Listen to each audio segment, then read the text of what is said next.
Anubis मिस्र के मृत्यु के देवता।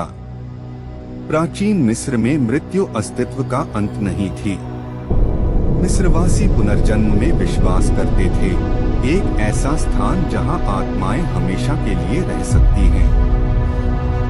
लेकिन इससे पहले कि कोई आत्मा मृत्यु के बाद के जीवन में प्रवेश कर सके, उसे अंडरवर्ल्ड से गुजरना पड़ता था, जो मृत्यु के देवता अनुबिस द्वारा शासित एक विश्वासघाती क्षेत्र था।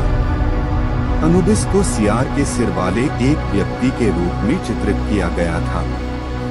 प्राचीन मिस्र में सियारों को अक्सर कब्रों के आसपास सफाई करते देखा जाता था, इसलिए उन्हें मृत्यु और उसके बाद के जीवन से जोड़ा जाने लगा।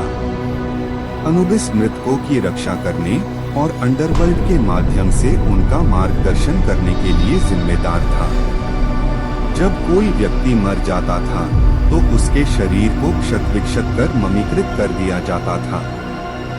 यह शरीर को संरक्षित करने के लिए किया गया था ताकि आत्मा परलोक में वापस आ सके।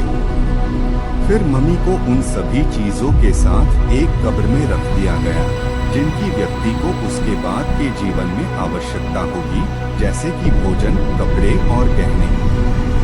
फैसले के दिन आत्मा सत्य के हॉल की यात्रा करेगी, जहां अनुबिस द्वारा उसका न्याय किया जाएगा।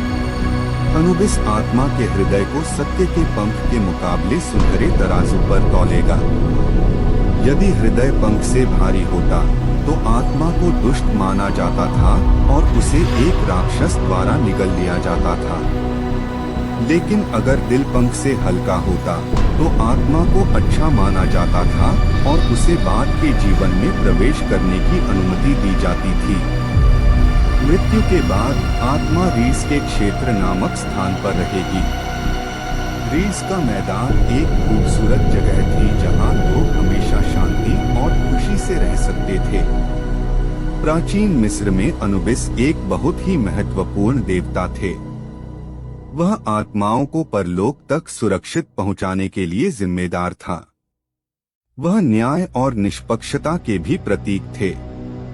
मिस्रवासियों का मानना था कि अनुबिस सभी के साथ समान व्यवहार करेगा, चाहे उनकी सामाजिक स्थिति या धन कुछ भी हो।